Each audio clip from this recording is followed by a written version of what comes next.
예, 우리가 교회잖아요.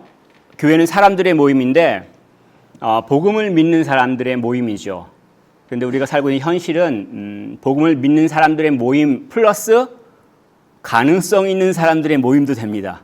이게 섞여 있다는 얘기죠. 그래서 참 다양한 생각들을 하기도 하고 또 다양한 방식들이 교회 안에 있기도 합니다. 심지어는 그것이 무엇인지 분별하지 못한 상태에서 그런 것들을 사용하기도 하죠.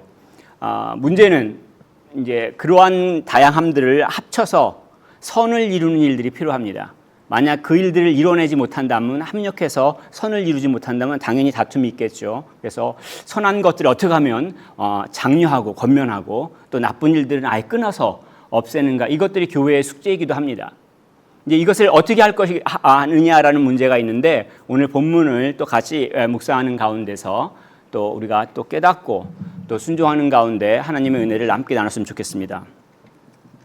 본문 시작하면은 누가 큽니까? 라는 질문을 제자들이 합니다. 쉽게 얘기하면 제가요 제일 높죠 예수님? 그렇다고 얘기해 주세요. 이 얘기하는 겁니다. 간단하죠. 내가 제일 잘 나간다고 얘기 좀 해주세요. 애들 앞에서 제가 제일 높아요. 이거 얘기하고 있습니다. 이 얘기를 왜 하냐면 지금까지 예수님께서 하나님 나라를 선포하셨고 그 가이사랴 빌립보에서 베드로가 고백을 했어요. 예수님이 그리스도입니다. 그리고 예수님께서 변화산에서 변하시는 모습, 영광의 모습, 빛나는 모습들을 보여서 깜짝 놀랐습니다. 그리고 말씀만으로 간질병 앓는 아이를 치유하셨어요. 왕은 세금 안 내. 이 이야기를 또 하시잖아요. 그러니까 제자들이 듣는 생각하면서 하나님 나라 이제 시작하는구나. 바로 시작이구나. 그런 생각 가운데서 어떻게 합니까? 제가 제일 높죠? 이 얘기를 하는 거예요. 근데 이거를 본문에 보면 그때라고 얘기하는데 사실은 가버나움으로 오는 길가에서 했어요. 마가복음하고 누가복음 같이 기록되어 있는데 그것들을 합쳐본다면 산에서 내려와서 가버나움 가는 동에 계속 그러는 거예요. 내가 제일 높아? 아니면 아니야 나야! 이렇게 싸우고 예수님이 그걸 들었어요. 그리고 그 마음속에 어떤 것들인지 아셔가지고 오셔서 지금 집에서 질문하는 거예요. 너네 도중에 무슨 말 했니? 아시면서 질문하시는 건데 제자들이 그걸 뭐라고 얘기하냐면 제가 높다는 것 좀 얘기 좀 해주세요. 그런 의도로 지금 예수님한테 다시 질문하는 거예요. 여러분들은 어떤 생각이 드는지 모르겠습니다. 이 제자들의 그 답변 통해서 우리가 알 수 있는 게 뭐냐면 사람이 참 망가졌다. 타락한 본성을 갖고 있다는 걸 알 수 있죠. 하나님께서 이 땅 가운데 오셔서 가르쳐 주셨어요. 하나님께서 이 땅 가운데 오셔서 기적을 행하셨어요. 눈앞에서. 그거를 직접 본 거예요. 그런데 삐딱하게 보는 거예요. 하나님 무슨 말을 하셔도 삐딱하게 자기 마음대로 보고 하나님이 뭘 하셔도 삐딱하게 자기 마음대로 보는 거예요. 제대로 안 된다는 얘기예요. 자기 중심적인 모습을 드러내고 있다는 얘기죠. 그 교만함을 드러내고 있다는 얘기. 우리는 다 교만해요. 그 본성이 지금 여기서 드러나는 것을 볼 수가 있습니다. 그것들을 이제 나도 잘 나가, 내가 높아 이런 당연히 다툼이 있겠죠.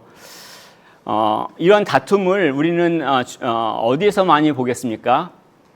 옛날에 한번 어느 나라에선가 국회의원들이 이렇게 날아다니는 걸 중계한 것을 제가 봤습니다. 말로 하다가 안 되니까 갑갑하니까 몸을 이렇게 띄워서 이렇게 날아다니는 국회의원들을 봤는데 혹시 교회에서는 어떨까요? 예, 교회에서도 이런 다툼들이 일어날 경우에 사실은 큰 소리들이 나오고 좋지 못한 일들이 있습니다. 개인적으로도 여러 번 경험을 했고 특별히 이민자 교회에 있는 문제가 여러 가지가 있는데 그 중에 하나가 뭐냐면 성격들이 다 독립적이기 때문에 이것들을 이제 화합한다는 게 좀 어렵습니다. 그래서 영국은 아직 그런 통계가 안 나와 있는데 미국은 해외 이민교회들, 특별히 한인교회들 통계가 나왔어요. 그래서 그 중에 하나가 뭐냐면 아이들이 교회 안 나가는 이유를 통계를 냈어요. 근데 그 통계 낸 첫 번째 항목이 뭐냐면 싸워서 자기들이 어릴 때 본 거예요. 어릴 때 장로님이 막 떠다니시고 제 안설사님들이 떠다니시고 이것을 보니까는 가고 싶지 않은 거예요. 그래서 교회를 떠났다는 게 첫 번째 미국 한인교회들의 얘기인데 우리도 그렇게 크게 다르지 않으리라고 생각을 합니다. 가정에서는 어떨까요? 내가 더 높아! 남편이 그럽니다. 신혼 때는 가능한데 한 30년 정도 지나면 감히 그 생각을 못해요. 만약 그 생각을 하시고 하시는 분들이 있으면 정말 간이 배 밖으로 나온 남자입니다. 자, 그렇다고 해서 속으로 내가 더 높아 이런 생각을 안 하겠습니까? 반대의 경우도 마찬가지죠. 그러면 이제 다툼이 있고 또 사실 부모 자녀 간에도 대화가 끊어지죠. 자, 이런 모습들을 지금 제자들이 보여줬어요. 그럼 어떻게 하시겠습니까? 미가엘 천사장을 불러가지고 딱 일을 진행하셔야 되지 않겠습니까? 근데 예수님이 어린아이를 한 명을 딱 붙드시고 지금 다른 복음서에서는 마가복음에서는 이 아이를 안으셨다라고 표현하고 있어요. 이건 상대 이제 제자들을 엄청나게 혹독하게 책망하려고 하는 그 의도는 아니라는 거 알 수 있잖아요. 어린아이를 세우시고 안으시고 말씀을 가르쳐 주시기 시작하는데 논지는 어린아이와 같아라 그 얘기잖아요. 오해하는 분들이 많아가지고 일단 어린아이와 같으라고 했으니까 나는 유치하게 놀 거야. 다 줘 나. 이거는 아니죠. 왜 아닙니까? 지금 아이도 사실은 타락한 본성을 갖고 태어났기 때문에 안 가르쳐줘도 거짓말을 하죠. 예수님이 그걸 닮아가라고 얘기한 건 아닙니다. 그죠? 당연히 이거는 우리가 아무것도 안 했을 경우에 저절로 거짓말하고 책임 회피하고 나쁜 짓하고 유치함을 드러냅니다. 길바닥에 엎드려가지고 나 이거 주세요 막 하는 그런 모습을 보이죠.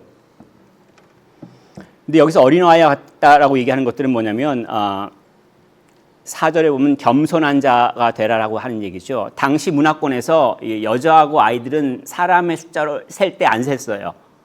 뺐단 말이에요. 사람으로 취급 안 하고 좀 죄송한 얘기지만 재산으로 생각을 했어요.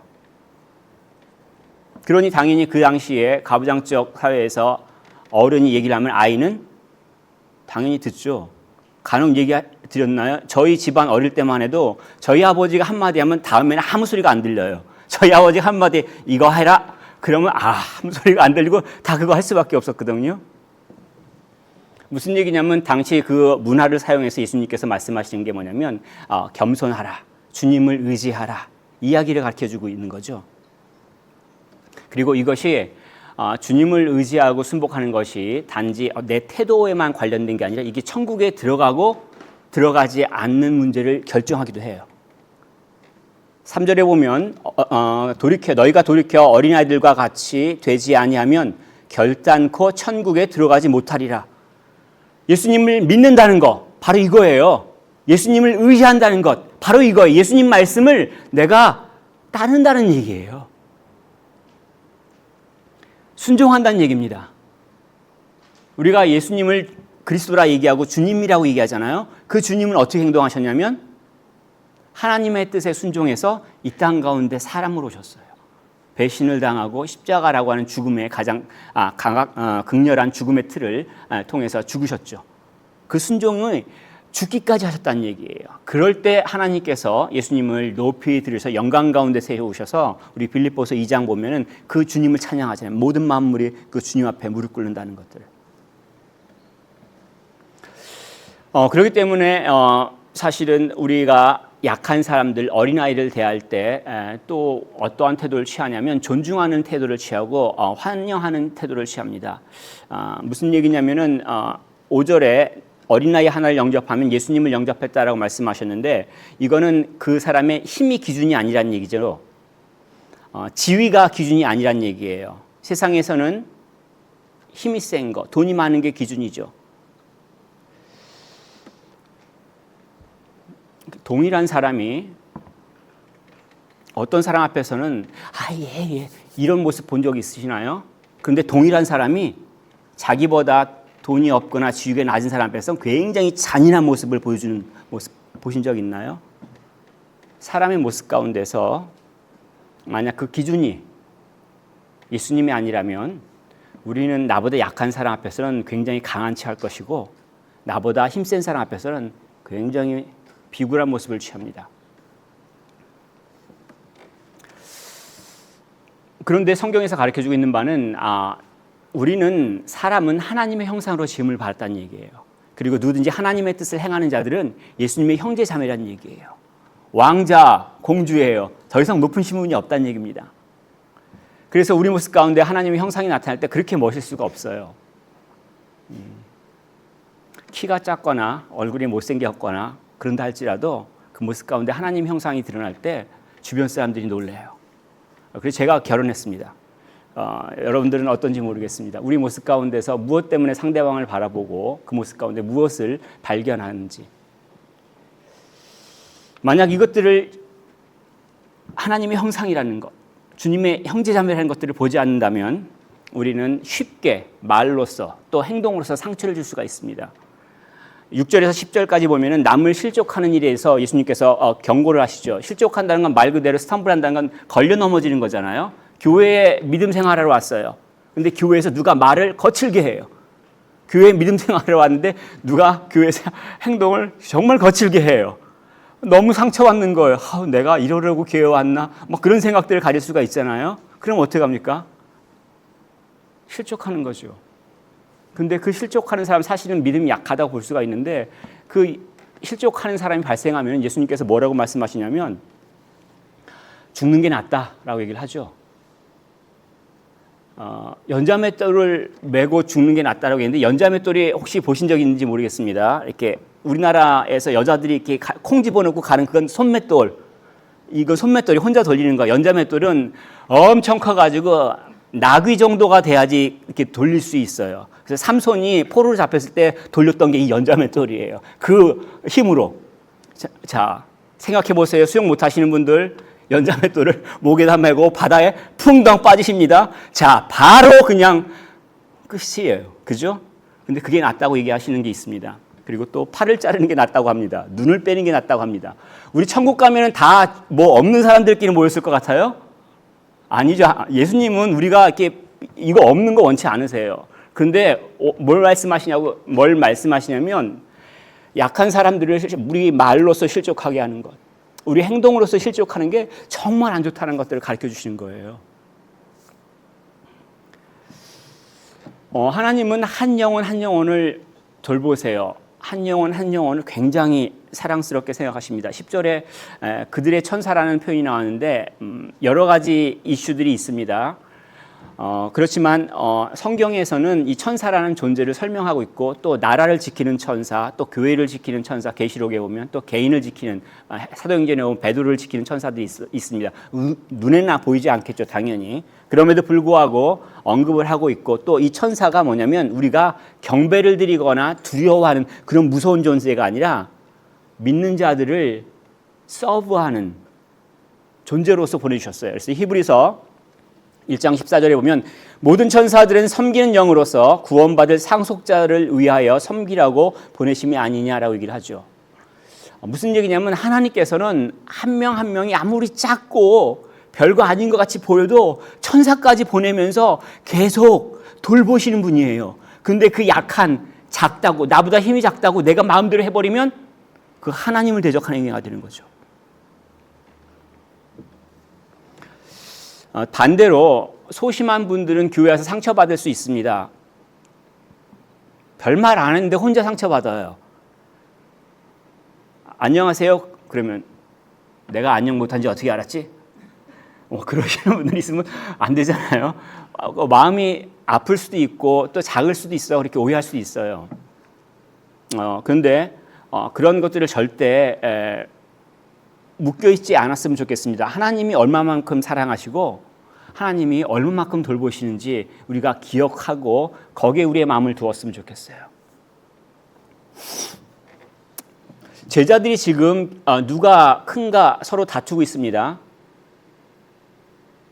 예수님의 가르침을 이해 못한 거죠. 심지어는 예수님께서 섬기라고 하는 것과 정반대되는 거역하는 행동이죠. 예수님은 우리가 낮아져서 겸손히 섬기는 것들을 원하신다고 가르쳐 주셨어요. 만약에 우리가 교회에서 큰 소리를 친다면 누구를 말합니까? 다 저를 쳐다보고 계시는데 제가 설교 때는 어쩔 수 없이 큰 소리를 칩니다. 근데 저를 성숙한 그리스도인이라면은요, 겸손한 모습이 드러납니다.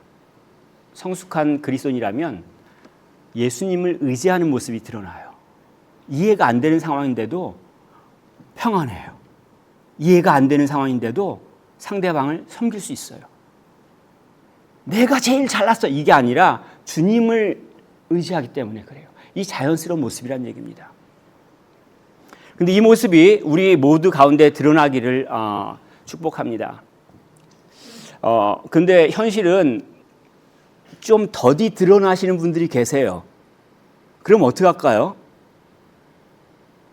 현실을 부정하고 싶으시죠? 근데 사실은 모든 사람이 똑같이 성숙하지는 않습니다. 그렇기 때문에 어떤 분들한테는 아직 더디 드러나는 모습들이 보이는데 이 일들에 대해서 하나님께서 어떠한 마음을 갖고 계신가 먼저 이해할 필요가 있어요. 다음 구절에 보면 길 잃은 양 한 마리 비유를 하시잖아요. 근데 이거는 지금 이해하기가 힘들어요. 돈이 기준인 사람들은 이해하기가 정말 힘들어요. 99마리의 양과 한 마리의 양은 비교할 수가 없어요. 이걸 계산 못한 사람이 누가 있어요? 이걸 통해서 뭘 가르쳐 주시냐면 잃어버린 양을 사랑하시는 하나님의 마음이 어떤지 가르쳐 주는 거죠. 하나님이 얼마나 잃어버린 양 한 마리를 사랑하시고 찾으시기를 원하시는지, 정말 수많은 고난을 당해도 찾아가서 구하기를 원하시는 게 하나님의 마음이란 얘기예요. 그래서 디모데전서 2장 4절에는 하나님은 모든 사람이 구원을 받으며 진리를 아는 데 이르기를 원하시느니라. 근데 문제는 양이 왜 길을 잃어버렸을까요?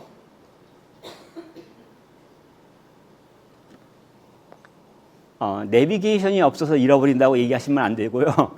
목자의 말을 안 들은 거죠. 목자가 자 이제는 저녁 시간이다 집에 가자. 근데 양 한 마리가 싫어요 더 놀래요 하고 도망가는 경우들이 생기면 어떡합니까? 애는 길 잃어버리는 거예요.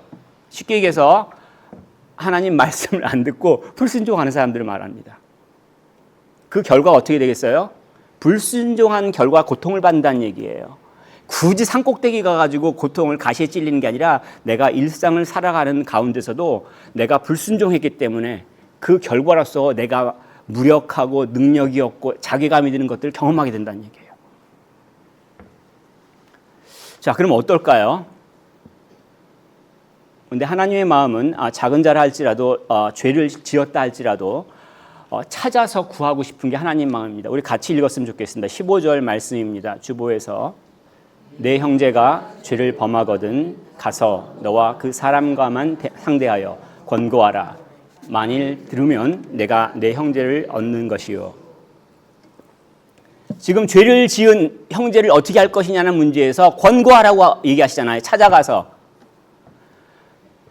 이 엘렌코우라고 하는 헬라어 단어를 쓰는데 무슨 얘기냐면 죄가 있다라는 것을 드러낸 거예요. 근데 얼핏 보면 오해할 수 있어요. 이걸 누구 죄를 지었구나. 넌 죄인이야. 이렇게 말하는 거 아닙니다. 너 죄를 지었지? 나를 따라와. 이렇게 말하는 거 아니에요. 목적이 분명합니다. 목적이 뭡니까? 만일 들으면 내가 형제를 얻는 것이요. 하나님 앞에 죄 지은 것들을 분명히 밝히는 거죠. 그래서 대부분 이런 경우는 demand explanation이라고 표현합니다. 왜 그런 행동을 했습니까? 라고 찾아가서 물어보는 거예요. 당신 죄인이야 이렇게 한 게 정죄하는 게 아니라 왜 이런 일을 하셨습니까? 라고 이렇게 질문하는 거예요. 그런 방식으로 상대방이 죄를 깨닫게끔 도와주는 겁니다. 기본적으로 도와주는 거예요. 죄를 범한 자를 잃지 않고자 하는 겁니다. 그래서 이것을 이제 오늘날 어떻게 표현하냐면 권징이라고 표현하죠. 영어로는 church discipline이라고 표현합니다. 선한 일을 권하고 악한 일을 징계한다는 의미입니다. 많은 경우에 들어보시지 못할 수도 있습니다. 심지어는 몇십 년 교회 다녔는데도 권징이라는 단어를 한 번도 못 들어보실 수 있습니다. 왜냐하면 이게 정말 인기 없는 거예요, 교회에서. 그리고 많은 목사들이 권징을 시도하다가 쫓겨났습니다. 그리고 여러 가지 역사적 사건을 통해서 어려운 얘기예요. 그런데 종교개혁 이후로 개혁자들은 한결같이 진짜 좋은 교회가 무엇인가, 그 특징 세 가지를 얘기를 할 때 첫 번째가 뭐냐면 말씀을 바르게 가르치는 거예요. 그리고 성례를 바르게 행동하는 거예요. 예를 들어 세례라든가 성찬이라든가. 그리고 마지막 권징을 실시하는 걸 말합니다. 이 세 가지 특징이 있는 교회가 진짜 좋은 교회라고 얘기를 합니다. 근데 많이 행하지 않습니다. 특별히 오늘날. 근데 왜 행하지 않을까요? 남한테 찾아가서 이렇게 권면하는 거. 저는요, 법 없이도 살 사람이에요. 남한테 싫은 소리 하기 싫어요. 그런 사람도 있습니다. 혹시 착한 분이라고 생각하시나요? 아니죠. 굉장히 이기적인 사람이죠. 지금 죄를 지어서 돌이키지 않는다면 그 값을 치르게 될 형제가 어떻게든 상관없다는 얘기예요. 만약에 죄를 지은 걸 제거하지 않는다면 그 공동체가 무너지는 것을 상관하지 않겠다는 얘기예요. 자식이 잘못했는데 부모가 이것을 잘못했다라고 가르쳐주지 않으면 어떻게 됩니까? 그 자식은 교회 리더인데 교회에서 잘못한 일이 있을 때 이거 잘못했습니다 라고 말하지 않는다면 그 교회는 어떻게 되겠습니까?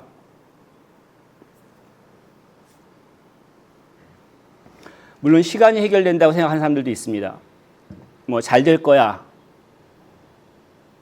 좀 어려운 말로 성선설을 믿는 거죠. 근데 성경은 분명히 우리 모든 인간은 죄로 인하여서 악하다, 부패하다 가르치고 있어요. 하나님의 은혜가 없다면 부패한 결정과 부패한 행동의 결과가 죽음을 피할 수 없다는 거예요. 막아야만 된다는 얘기예요. 돌이켜야만 된다는 얘기예요. 이걸 구해야만 된다는 얘기예요. 이 첫 번째 시도가 가서 권고하는 거란 얘기입니다. 이 권징의 절차가 있습니다. 마음대로 하는 게 아니라 16절 보면 두세 증인이 갑니다. 첫 번째 개인적으로 가서 얘기를 하고 안 들으면 두세 명이 가서 이제 이렇게 권면했다는 것을 증인으로 남깁니다. 그리고 세 번째 그래도 안 들으면 교회에 말합니다. 그래서 교회에서 결정을 하죠. 그러면 교회의 결정이 이제 여러 가지 것들이 있습니다. 또 교단에 따라서 여러 가지 방식들이 있습니다. 이 반드시 세 가지 단계가 아니라 더 나눌 수도 있고 더 좁힐 수 있습니다. 근데 중요한 것들은 뭐냐면 지금 이게 한 사람 마음대로 하는 게 아니란 얘기예요. 나 기분 나빠, 쟤 혼내줘, 이게 아니란 얘기예요. 한 사람이 임의적으로 결정을 내린 것이 아니라 교회의 결정이란 얘기예요. 절차가 정해져 있어서 누구라도 첫 번째 절차가 들어갔다, 두 번째 절차가 들어갔다. 이번에 만약에 돌이키지 않는다면 어떤 결과가 나오겠다. 다 알 수 있다는 얘기예요. 무슨 얘기입니까? 교회가 공정하게 죄를 제거하는 방식이에요. 그리고 그 제거하려는 의도는 그 형제를 사랑하기 때문에 그래요. 형제를 얻으려고 그러는 거예요. 권징을 포기한 교회는 어떻게 되겠습니까?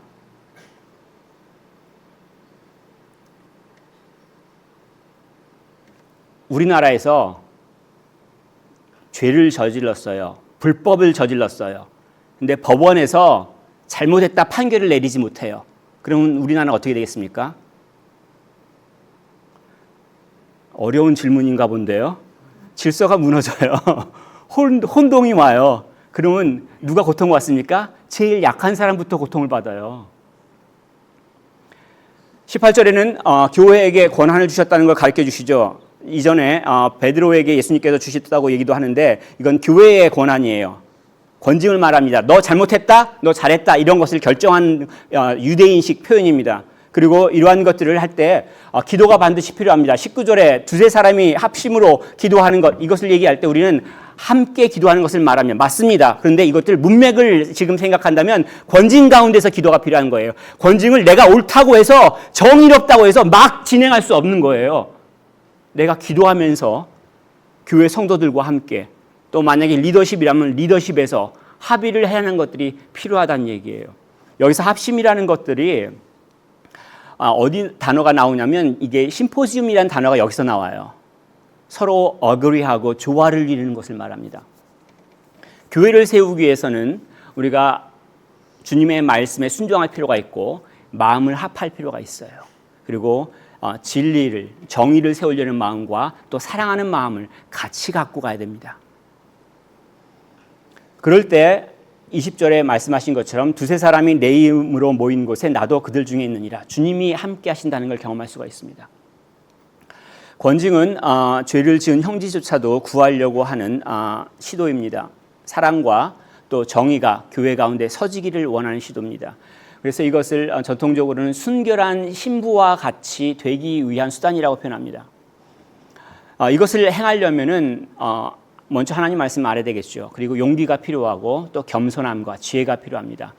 그러므로 인해서 우리가 세상에서 경험할 수 없는 사랑 그리고 정의가 같이 있는 공동체를 경험할 수가 있습니다. 물론 우리 가운데 권징이 실시되지 않기를 저는 바라는 마음이지만 만약에 죄가 있다면은 이러한 결차를 통해서 우리 교회 가운데 그 사랑함과 정의가 같이 설 수 있기를 원합니다.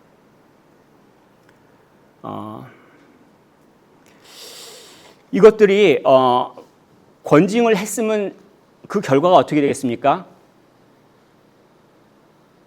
권징을 실시했습니다. 그 목적은 형제를 구하는 거예요.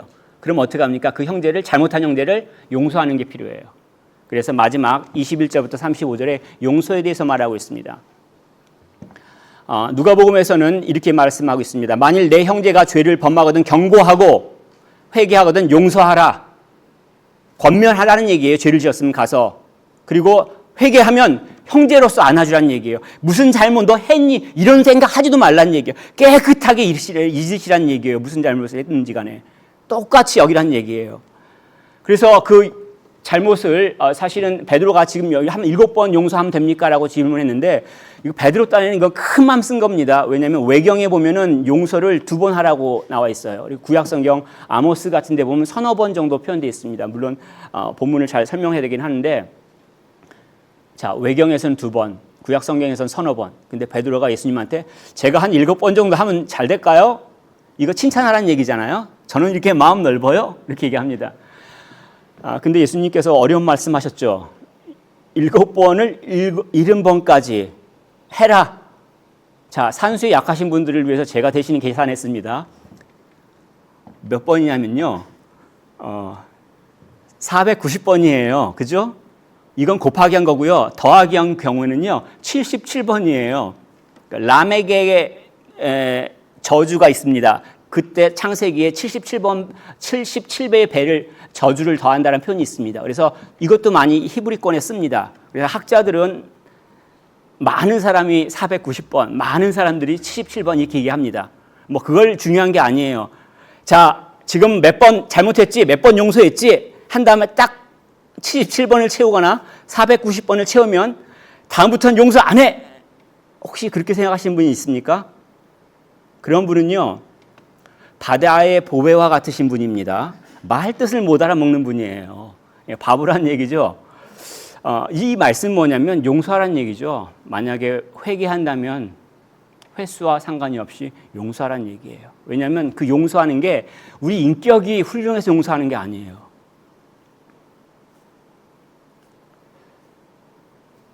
저의 사람들의 인격은 그렇게 훌륭하지 않습니다. 특별히 본인이 소중하게 여긴 것을 상할 때, 소중하게 여긴 사람이 아파할 때 그 본성이 드러나긴 합니다. 그래서 결코 용서하지 않으려고 해요. 근데 우리의 그 용서함은 우리의 인격에 이렇게 바탕하지 않습니다. 그리스도인들은 용서받은 사람이기 때문에 용서를 하는 거예요. 23절부터 34절까지 10,000달란트 빚진 자, 100데나리온 빚진 자 비유가 나오잖아요. 여러분을 위해서 제가 계산 또 해왔습니다. 이 10,000달란트가 얼마인가 계산이 안 돼요. 디 카슨이라고 한 유명한 신학자가 10억 불 이상이래요. 계산이 안 되죠. 그래서 제가 어떻게 했냐면 영국, 런던 3베드 하우스 가격을 집어넣어서 계산을 했더니 1,000채 넘는 집을 살 수 있는 돈이에요. 자, 얼마인지 계산이 되나요? 안 되죠. 런던의 3베드 하우스 1,000채가 넘는 집을 살 수 있는 돈이에요. 그래서 요세푸스라는 사람은 당시에 유대, 갈릴리, 사마리아, 그 유대 다 합쳐가지고 세금이 800달란트가 거친다고 기록했어요. 근데 10,000달란트를 빚졌어요. 이건 사람이 빚질 수 있는 양이 아니란 얘기죠. 무슨 얘기냐면 피조물이 감히 창조주 하나님께 범죄한 걸 말해요. 하나님이 없다라는 둥, 하나님의 말씀을 안 들었다는 둥, 하나님께 거역하는 거예요. 이 죄가 얼마나 많은지 우리는 잘 몰라요. 그걸 예수님께서 금전으로 딱 환산해가지고 줬어요. 자, 근데 이걸 어떻게 용서받냐면 임금이 27절에 불쌍히 여겨서 용서해 주신 거예요. 내가 돈을 아무리 벌어봤자 그 돈을 언제 벌어요? 집 한 채 지금 못 샀거든요. 언제 1,000채 넘는 집을 할 정도까지 제가 돈을 벌겠어요? 불가능하다는 얘기예요.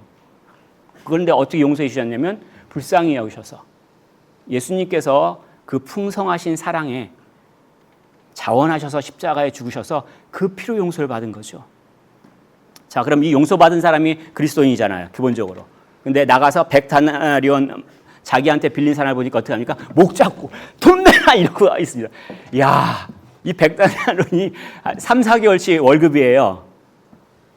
야, 얼마죠? 계산을 또 잊어버렸는데 그렇게 큰 돈을 용서받았는데 탕감받았는데 이 100데나리온 저기 안 갚는다고 사람 목 잡고 막 돈 내나 하면 어떤 일이 생기죠? 임금께서 부르시죠. 왜 너는 용서받았는데 용서하지 않느냐? 그리고 감옥에 집어넣으시니 마지막 심판 때에 처벌을 받는다는 얘기예요. 무슨 얘기냐면 용서를 받았으면 용서하라는 얘기죠. 교회 내에서 아무리 내가 정말 보기 싫어 혹시 그런 사람이 있다 하더라도 우리 친척들 가운데 친구들 가운데서 사회 가운데서 아무리 내가 보기 싫은 사람이 있어 난 이 사람은 반드시 어떻게 할 거야 라는 사람이 있다 할지라도 하나님께 용서를 받았다면 용서하라는 얘기예요. 무엇보다도 그 증오의 감옥 가운데서 하나님께서 살아가기를 원치 않으시는 거예요. 그 고통의 감옥 가운데서 하나님이 자녀가 아파하는 걸 하나님께서 원치를 않으시는 거예요. 자유롭게 되기를 원하시는 거예요. 지금 공동체 안에서 문제가 발생할 수 있습니다. 이거 말씀드렸죠. 교만하기 때문에 그래 우리는. 근데 예수님께서는 겸손히 섬기라고 가르쳐 주셨고 또 교회로서는 권징을 실시할 수 있다라고 가르쳐 주셨습니다. 그래서 혹시라도 교회 내에서 문제가 발생하면 잘못했을 경우에 모른 채 하실 수도 있지만 권면하시는 것이 필요하고 만약에 안 되면 주변에서 2명, 3명이 찾아가셔서 권면하시는 게 필요합니다. 그리고 만약에 해결이 안 되시면 교회에 알려주시면 교회 리더십에서 결정하고 그 일들을 진행하겠습니다. 이것들은 교회가 나쁜 것을 우리가 반드시 응징하겠다 이 개념이 아니라 그 형제를 그 자매를 얻고자 하는 거예요. 그 방식이 아니라 다른 방식으로 우리들은 서로를 격려하기를 원합니다. 라는 것들을 분명히 밝힐 수 있기를 원합니다. 왜냐하면 모를 수가 있어요. 태어난 곳이 또 자라온 환경이 다를 수가 있어서 전혀 의식하지 않고 행하는 행동이 나쁜 결과를 가져올 수도 있습니다. 어쨌든 형제를 얻기 위해서 이렇게 권징을 한다는 것들, 공동체가 순결하기 위해서 한다는 것들을 기억하셨으면 좋겠습니다. 그리고 이것은 괴롭히는 게 목적이 아니에요. 누가 권력을 잡으려는 게 목적이 아니에요. 이것은 하나의 거룩한 공동체, 사랑의 공동체, 또 정의의 공동체를 세우려고 하는 거예요. 혹시 여러분들 가운데서 인간이 세운 제국 가운데서, 인간이 세운 제도 가운데서 공의와 사랑이 온전히 드러난 집단을 본 적 있습니까? 근데 하나님께서는요, 이 땅 가운데 오셔서 그러한 공동체를 만드실 거예요. 놀랍게도 우리를 사용하셔서 만드시길 원하시는 거예요. 우리 같이 연약한 자들을 사용해서 그 완전한 공동체를 만드신다는 얘기예요. 이 영광을 우리 모두가 누릴 수 있기를 축복합니다.